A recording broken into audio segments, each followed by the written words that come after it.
विश्व की पहली मलेरिया वैक्सीन आ चुकी है। ये सिर्फ मलेरिया के खिलाफ पहला टीका नहीं है, लेकिन सारे मानव जाति के इतिहास में सदियों से चलते आ रहे जो पैरासाइट्स है, मतलब बैक्टीरियम, वायरस, पैरासाइट, वो पैरासाइट्स के खिलाफ मानव जाति ने बनाई हुई ये पहली वैक्सीन है। ये पहली पैरासाइट वैक्सीन है। बहुत बड़ी न्यूज़ है, बहुत अच्छी खबर है। ये वैक्सीन इतनी अच्छी नहीं है, लेकिन खबर बहुत अच्छी है। मैं जो पहले से कह रहा था कि कोविड के उपरांत, मतलब कोविड तो हो गया अभी, मेडिकल फील्ड कुछ ऐसे कारनामे कर दिखाएगा, बहुत अच्छा समय आएगा, एक के बाद एक अच्छी खबरें आएगी। वैसा कोविड के दौरान भी हम लोगों ने कुछ कारनामे करके दिखाए थे, लेकिन वो इतने अच्छे नहीं थे। लेकिन अब जो होगा वो सब अच्छा होगा, कि आप लोग चौकन्ना हो जाओ। मेरे जैसे लोगों को तो पता नहीं चलेगा कि वो जो एक शेर था ना, ये नोच लूँ या वो नोच लूँ या सारे तारे नोच लूँ, तो ये अच्छी खबर दे दूँ या वो अच्छी खबर दे दूँ, ऐसे अच्छी खबरों की बौछार हो जाएगी। तो ये इसकी शुरुआत है, उस क्रांतिकारी पर्व का यहाँ से आरंभ हो रहा है। ये वैक्सीन पहले देख लेते हैं। देखो, मलेरिया से लगभग 5 लाख लोग दुनिया में हर साल मर सकते हैं। ये जो वैक्सीन उन्होंने बनाई है, उसको 2015 में ही यूरोपियन यूनियन ने परमिशन दी थी, और 1997 से उसका काम चल रहा है। जो लोग कहते हैं ना वैक्सीन को बड़ी जल्दबाजी से लाते हैं, ये 1997 से चल रहा है। कोविड वैक्सीन जल्दी आया है क्योंकि बहुत सारे लोग और पैसा उस पर डाल दिया था, कोई शॉर्टकट्स नहीं लिए थे, काम ज़्यादा किया था। तो ये vaccine world health organization try कर रहा था 3 कंट्रीज में, अफ्रीका के। तो उसके 3 टीके होते हैं। वो 3 टीके उम्र बच्चों की जब 5 महीने या 17 महीने जब होती है, इसमें 3 टीके दिए जाएंगे, और उसके 18 महीने बाद चौथा टीका लगेगा।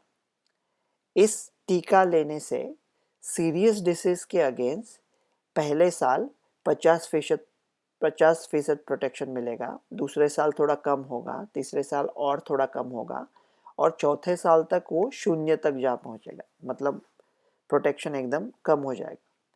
इसमें मृत्यु दर उन्होंने नापा नहीं है, लेकिन सीरियस डिसीज वाले लोग ही जनरली उनमें से मृत्यु होता है। तो अगर सीरियस डिसीज 50% से कम किया, तो आधे सीरियस डिसीज वाले लोग मर सकते हैं। तो इसका मतलब 25% मृत्यु दर कम हो सकता है। ऐसा हम लोग संख्या शास्त्र के साथ थोड़ा प्यार से कुश्ती लड़के कर सकते हैं। ऐसा अनुमान लगाया है कि लगभग 23,000 बच्चों की जान अफ्रीका में बच जाएगी। तो ये वैक्सीन शायद अभी इंडिया में मैन्युफैक्चर होगी। आपको तो पता है मुझे फॉरेन वैक्सीन कितने दिलो जान से निछावर है, निछावर हूँ उनके ऊपर, और जितनी जल्दी परमिशन हो सके मुझे तो इतना हो, तो चलो चलो अभी जल्दी दे दो।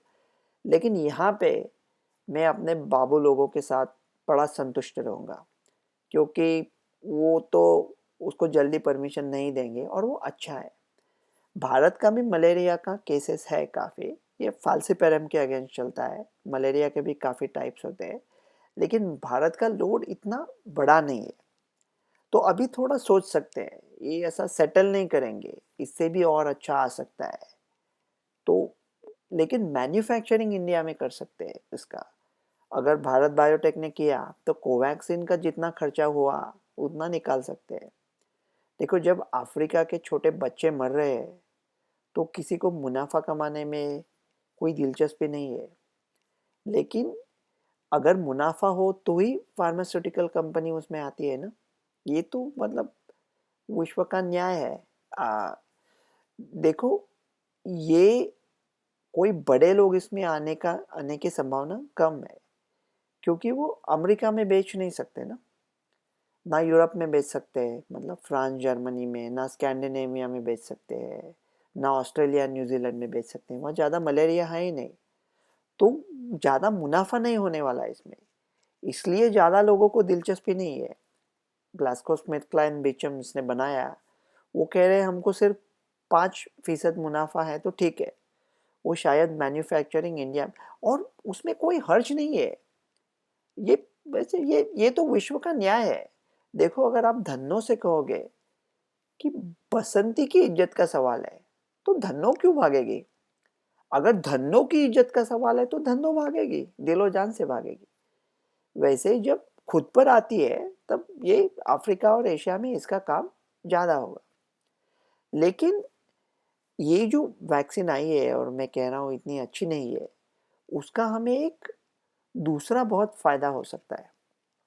क्योंकि ये जो लोग सोशल मीडिया पे टिके होते हैं और कोविड वैक्सीन के खिलाफ कहते रहते हैं, मैं उन लोगों का दर्द समझ सकता हूँ, उनका डर समझ सकता हूँ कि इतनी जल्दी वैक्सीन लाएं, शायद कुछ साइड इफ़ेक्ट्स हो सकते हैं, ये हो सकता है, वो हो सकता है।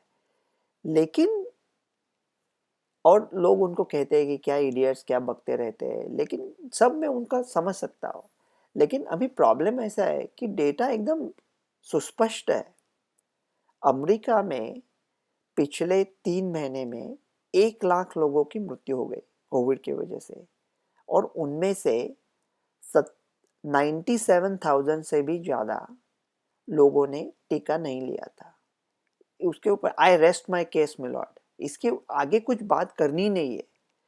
तो ये जो लोग हैं जो वैक्सीन के खिलाफ 24 घंटा चौकन्ने रहते हैं और बात करते रहते हैं, मैं तो उनको कहता हूँ, अगर दूसरों ने वैक्सीन ली तो मुझे फ़ायदा है, क्योंकि ट्रांसमिशन कट हो जाएगा, इकोनॉमी बढ़ जाएगी। अगर वैक्सीन के दुष्परिणाम है तो लोगों ने वैक्सीन ली तो आपको क्या दुष्परिणाम है? तो आप थोड़ा देर चुप रहो ना। तो ये लोग अगर मलेरिया की वैक्सीन के साथ जूझने लगे, और वो वैक्सीन के साथ आराम से लड़ सकते हैं क्योंकि उनका एफिकेसी बहुत कम है, उससे अच्छे वैक्सीन आने वाले हैं, mRNA वैक्सीन भी आ सकती है, तो वो लोगों को डिस्ट्रैक्ट कर जाएंगे और हम अपना कोविड का काम कर लेंगे। इसलिए वो अच्छा है। मैं सोच रहा था कि आज कोविड की बात नहीं करूँगा, लेकिन वो खालिद ने भी कहा था ना कि बुजुश तेरे कोई मौजे गुफ्तगू ही नहीं, अजीब हाल है तरके ताल्लुकात के बाद, तो कहीं ना कहीं से बात कोविड पे आ जाती है।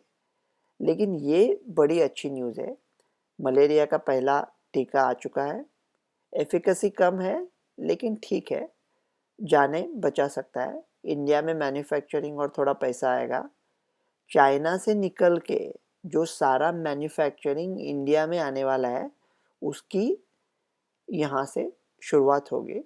तो और ये विश्व का मेडिकल साइंस जो भी बड़ा अजीब साइंस है, मेडिकल साइंस का जो इतिहास है, उस इतिहास की ये बहुत ही बड़ी न्यूज़ है कि पैरासाइट के अगेंस्ट वैक्सीन बना के दिखाए।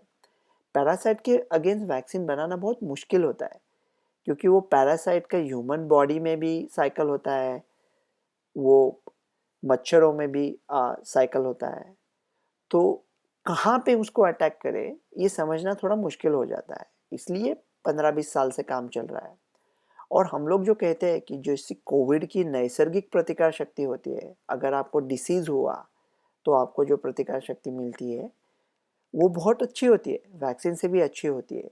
लेकिन मलेरिया में वो होना थोड़ा मुश्किल होता है क्योंकि मलेरिया में जो इन्फ्लेमेशन होता है वो बॉडी के एंटीबॉडीज़ को भी अटैक करता है, तो थोड़ा समय लगता है और वो इतनी सजग नहीं होती, इतनी सक्षम नहीं होती।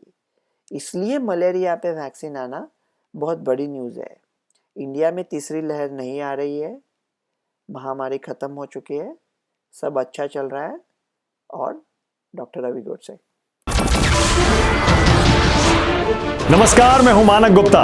अगर आपको हमारा ये वीडियो पसंद आया हो तो इसे लाइक और शेयर जरूर करें, और हाँ, हमें सब्सक्राइब और फॉलो करना ना भूलें ताकि आप देश और दुनिया की कोई खबर मिस ना करें। तो जुड़े रहिए हमारे साथ और देखते रहिए न्यूज़ 24।